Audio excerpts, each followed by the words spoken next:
Hi, I'm Meredith DeVillez, and today for 7-8 English, we are going to be looking at dialogue in stories, events in stories, and what they do to show us more about the character, more about the storyline, and propel the drama of the story. So I just titled this one, Why Authors Choose the Different Dialogue and Events That They Choose. So what does it do to the story? So we are going to start with a short story that I found on Actively Learn. So if you just want to maybe have out a sheet of paper and follow along with this story, it will be up on the Promethean board here, and I'll be reading it to you just so that we're all on the same pace. So this is called Grandma's Favorite by Lewis Fuller Lewis. I like staying overnight at my Grandma Rua's house. That is until Grandma starts telling me how wonderful my cousin Maya is. Then it's Maya this and Maya that until I don't ever want to hear another word about her. That's why I wasn't too excited when Grandma called me on the phone to come on over and bring your PJs. When I got there, it was worse than I'd expected. There, in Grandpa's big leather rocker, sat Maya, all dressed up and formal looking and wearing fancy shoes as if she'd just been to a party. "Surprise, Kristen," Grandma said. "Your cousin Maya and her parents have traveled in from the East Coast on business. Maya gets to visit with us this afternoon while your Aunt Marcy and Uncle Victor go to a meeting downtown." Maya was squinting at me while Grandma chattered away about how excited she'd been for this surprise get-together and how cousins ought to get to know each other better and how Maya's parents wouldn't be back till 5 o'clock to pick her up. I hung my baseball cap in the closet and set my backpack by the stairway, all the time smiling and nodding as if I'd been waiting forever for this chance to spend an afternoon with Maya. Grandpa's chair squawked as Maya rocked back and forth. It's the chair I like best in the house, the one I usually sit in. I sat down on the sofa across from her. Shortly, Grandma went off to the kitchen to see about some lunch, she'd said. That left me stuck in the living room with rocking Maya. She was still petite, but taller than I'd remembered her from her last visit 4 years ago, and she looked sort of pinched in the face. She was good at small talk, though, and was chirping away about how nice it was to see me again. But I could tell that she didn't really think so. She looked about as happy to see me as if I'd been a skunk crossing her path. Neither of them look real happy there, do they? We sat there a while chit-chatting. I couldn't remember what it was I didn't like about her. The last time she was here, we'd had hours of fun together building caves out of Grandma's sofa pillows. After that, I'd heard about her only through Grandma's tales. Maya taking piano lessons, Maya learning baton, Maya, Maya, Maya. Now Maya was here, looking great, with the latest haircut and a sophisticated dress. I glanced down at my jeans and my grubby sneakers. I wished I hadn't come. It was bad enough that she was Grandma's favorite, smarter, tinier, and more talented than I was, but sophisticated too? This was too much. Maya's words crashed through my thoughts. "I hear you like to skate," she was saying. I was surprised. I wondered how she knew about my skating. "I hear you take piano lessons," I countered. A funny look crossed her face, and she nodded. "I hear you're captain of your softball team," she said. "Wait a minute," I said. "How do you know all of this?" Maya shrugged and looked down. "I hear about you all the time from Grandma's letters. You're her favorite person to write about." I couldn't believe it. Then I looked at Maya's face. Could she be jealous of me?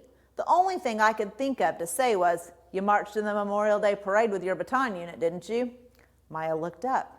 "How do you know all of these things about me?" "Grandma tells me about you all the time, too," I said. "I even know that you wear a size 3 shoe." Maya laughed, then slipped off her shoes and sat cross-legged in the rocker. She smoothed her dress over her legs. "My mom made me wear this today so that Grandma could see the dress I wore in the piano recital last month. Usually, I wear jeans and sneakers." "It's a beautiful dress," I told her truthfully.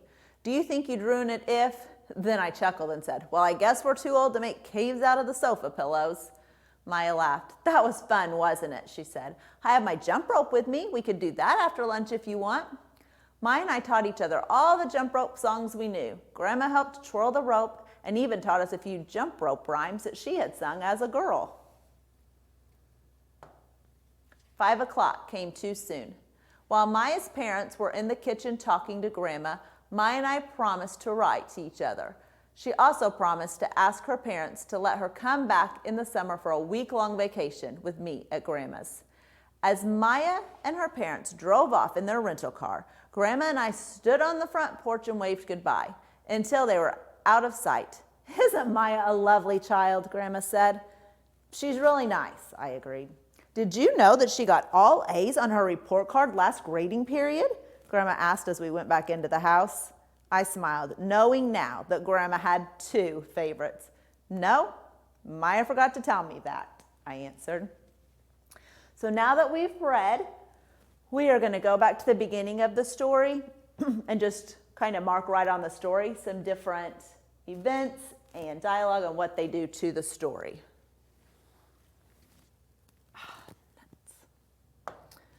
Maybe. So, yes. Okay, so, boop. Here we go.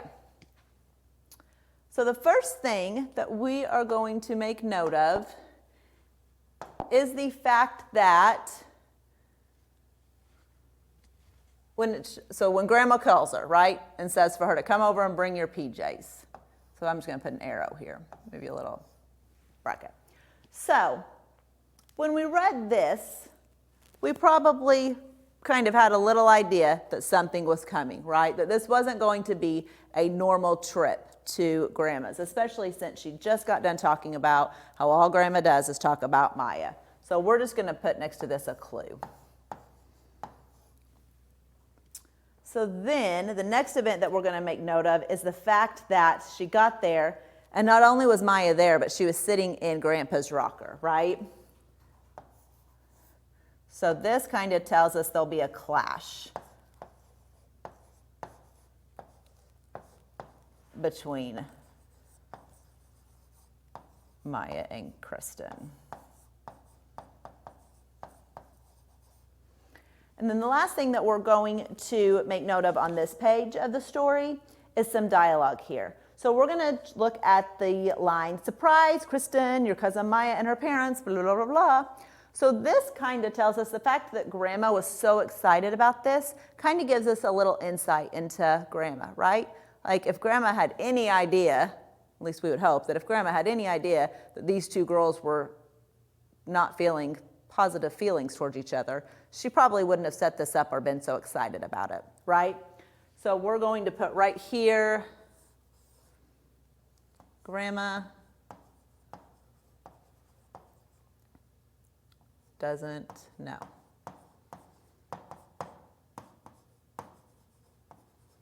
Okay.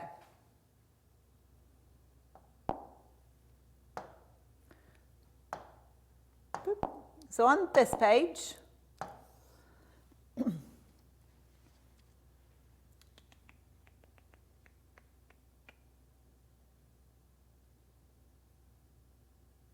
we will look at this one. So not every line and event do we have to choose in this situation. So we'll go down here. So the fact that Grandma went into the kitchen and left them alone in the living room. So this kind of pushes forward the drama, right? So this is when the good stuff's going to happen. Grandma's out of the room. What's going to transpire between these 2 cousins? So we're just going to say Grandma out of way.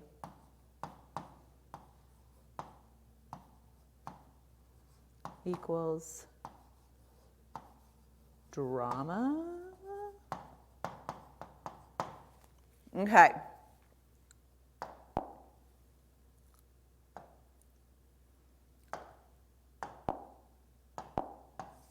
So, in this one, we don't really have any big event. It's just kind of background information, right? We don't really have any dialogue. So I think the only thing that could possibly be in here that would give us a little clue is the fact that she doesn't think that Maya is any more excited to see her than she is Maya. Okay, so now is when we start seeing some things here. So we are going to start with right here, right? So when she says, I hear you like to skate. So right away we know that Maya knows some things about Kristen.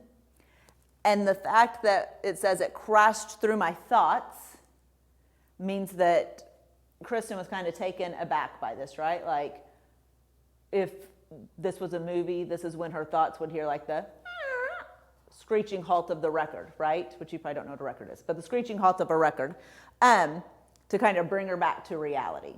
So that kind of tells us that that dialogue, not only does it tell us that Maya knows about Kristen, it also kind of starts to move forward the story. And so then she counters with, I hear you take piano lessons. So here we're seeing that both of them know about each other. They don't seem real happy about knowing about each other, but they know about each other. So with this one,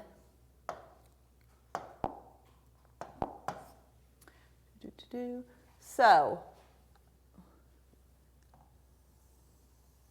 when she says you're her favorite person to write about, that kind of tells us a little bit. Usually when we use the word favorite in something, unless you're talking about like favorite ice cream flavor, it's not always meant in a good way. Like if you're saying that someone else is someone's favorite. Like if you were to say that Johnny is your teacher's favorite, you probably don't mean that in a really positive way, right? So the same thing here. So when it says you're her favorite person to write about, we're starting to see a little bit into how Maya is feeling about this visit too, right? And it even says, like, could she be jealous of me? We're kind of seeing a little bit of jealousy here from Maya when she says that. And then down here, we see a little bit of Kristen's feelings coming out when she says, I even know you wear a size 3 shoe. So in this part of the story, the dialogue is used to really help the reader kind of see inside how both Maya and Kristen are feeling about each other and this visit.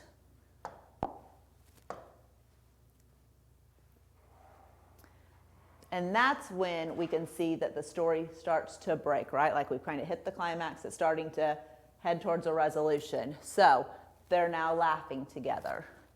They are sharing some memories together. We see that they're jump roping together. So we've hit that point where they're realizing that they're both the favorites, and we're moving back down through different events and dialogue.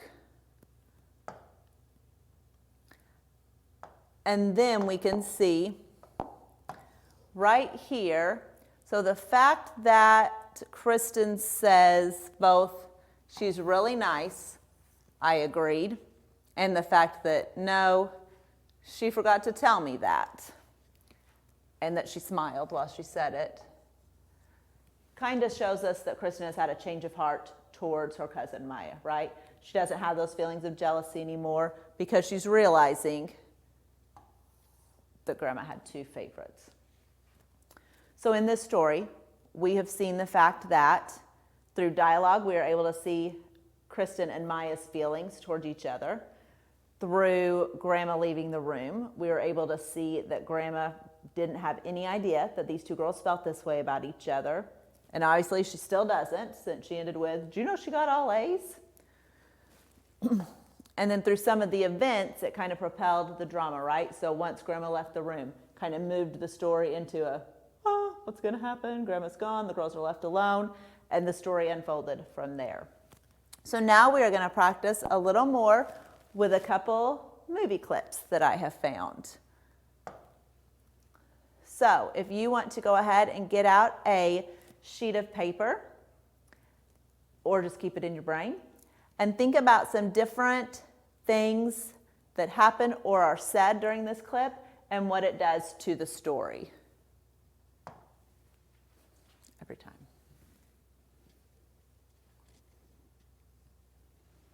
Whoa. Check that out.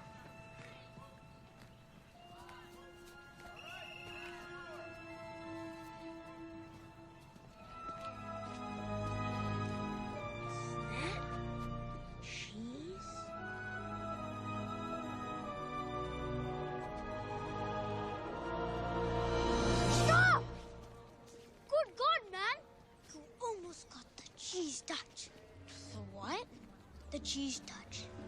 Nobody knows when or how, but one day, that cheese mysteriously appeared on the blacktop. Nobody knew who it belonged to. Nobody touched it. Nobody threw it away. And so there it sat, growing more foul and powerful by the day. Then one day, a kid named Darren Walsh made the biggest mistake of his life. Darren touched the cheese! No, I didn't. I just looked at it. Really? Darren had the cheese touch. It was worse than nuclear cookies. He became an outcast. The only way to get rid of the cheese touch was by passing it on to someone else.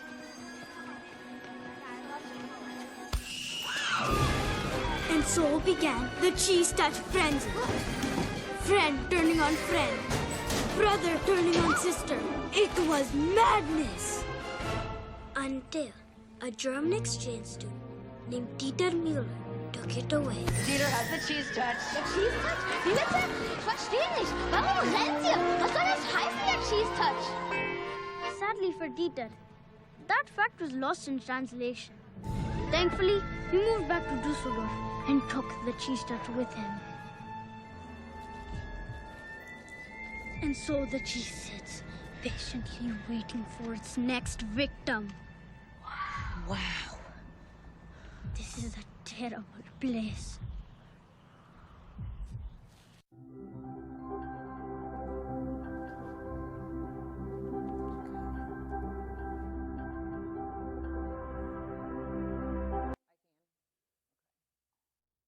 Okay, so thinking about this video, now this is a little bit trickier just because we're looking at a story within a story, right?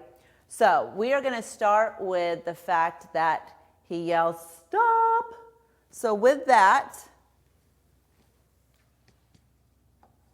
it does a couple things. One, it tells us that he's a little worried about his friends, right?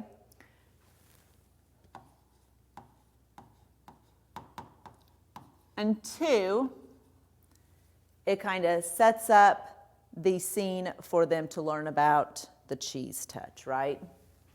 So it propels the drama a little bit.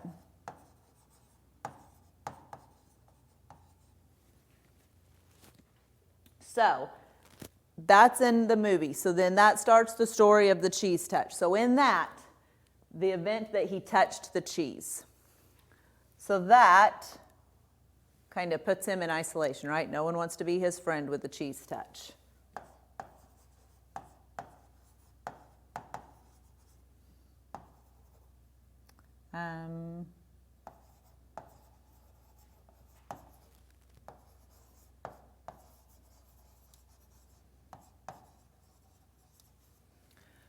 So the next event that we're going to look at is the fact that he touched that girl to pass on the cheese touch.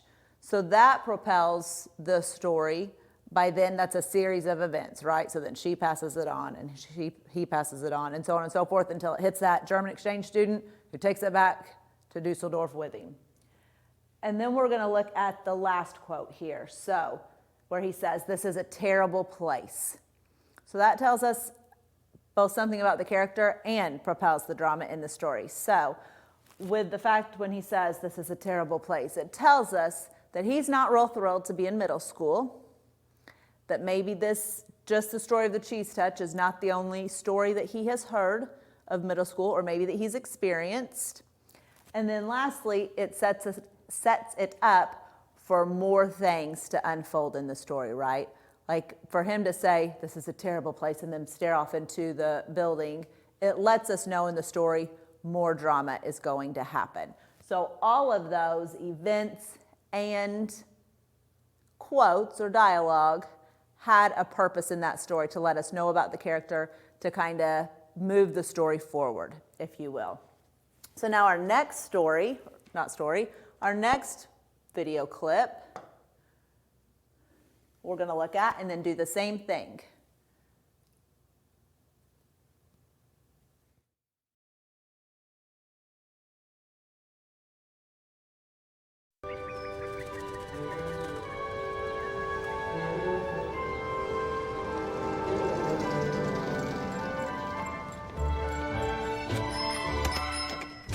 you, Big Daddy. You're gonna be seeing this face on TV a lot more often. Yeah, like on Monstropolis' Most Wanted.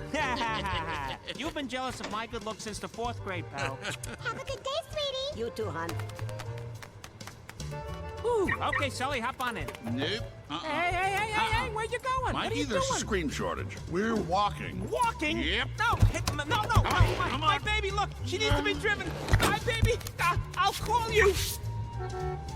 Hey, genius, you want to know why I bought the car, huh? Not really. To drive it. You know, like on the street with the honk and the vroom vroom and no walking involved. Give it a rest, will you, Butterball? Come on, you could use the exercise. I could use the exercise. Look at you. You have your own climate. How many tentacles jump the rope? Morning, Mud. Morning, Sully. Hey, morning, kids. Hey, kids. How you doing?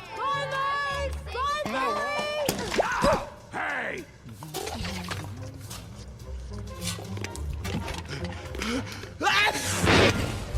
Oh, nuts.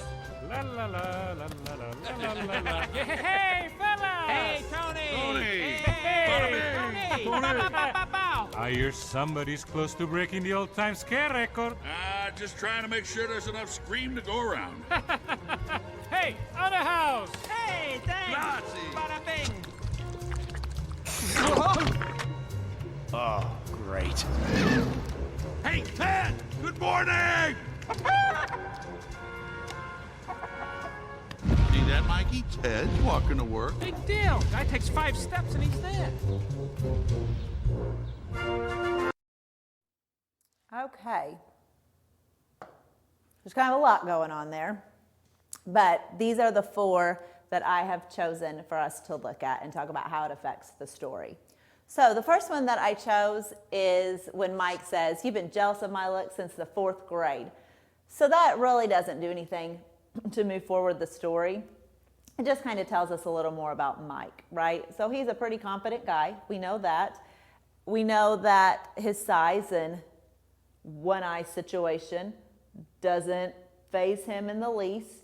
And we see that out of the 2, he's kind of the more zany, outgoing character, if you will. So the next quote that I chose is when Sully says that they are walking to work because there's a scream shortage. So it tells us that Sully is a little more maybe in tune to what's happening, right? So we know that he's the one that's going to have to kind of keep Mike on track. He's clearly concerned about this scream shortage, or he would have, unless he doesn't like Mike's driving, would have jumped right in the car with him and wouldn't have worried about walking there. So those 2 pieces of dialogue, those quotes, tell us about the characters. And now we're moving into some things that are probably going to tell us more about the story and help the story move forward. So he said there's a scream shortage. We see on the newspaper headlines where it says that the scream shortage is happening and that rolling blackouts are expected. So that kind of moves the story forward, right? So we know why people are worried about the scream shortage. And once again, it gives us that clue that it's a problem, right? That something's going to happen because we can't have blackouts, right? And then our last one here is when the grocery store owner says, "We hear someone is about to break the all-time scream record."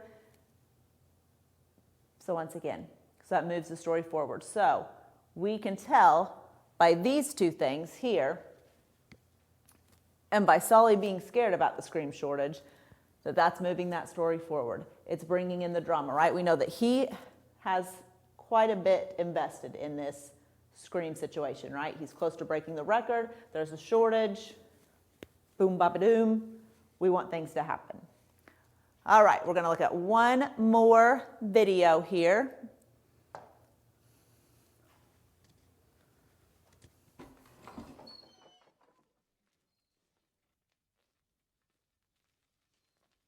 Oh, Doc, time to clean out the garage, buddy. Come on.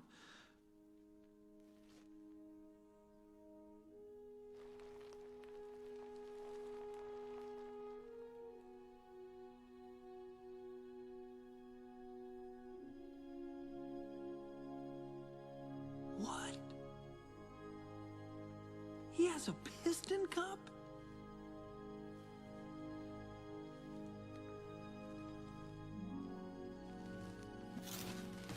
Oh my gosh. 3 piston cups?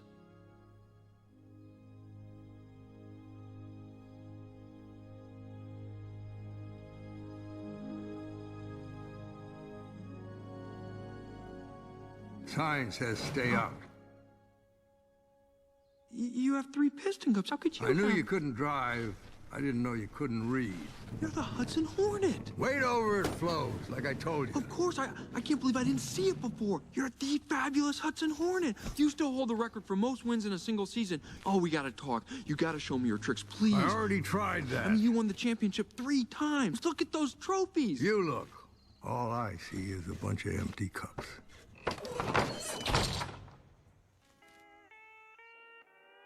You know, some automotive yoga could really lower your RPMs, man. Oh, take a car wash, hippie. Hey, look at my husband, y'all. Whoo, that's your color. Yellow, baby.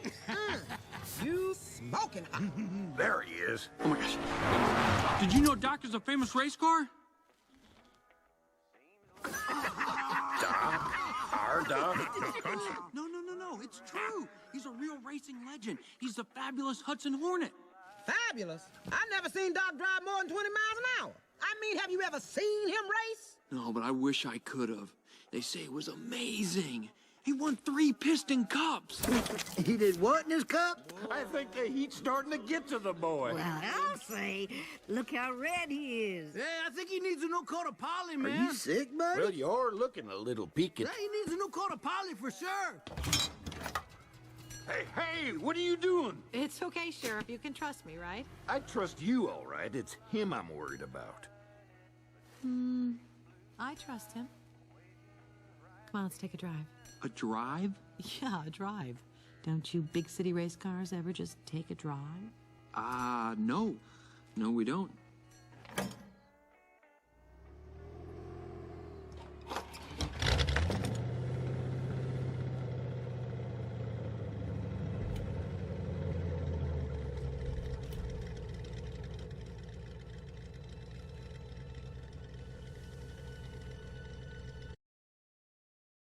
So from those, we stopped it a little early, but that's okay. So these are the 4 things that I chose from that clip.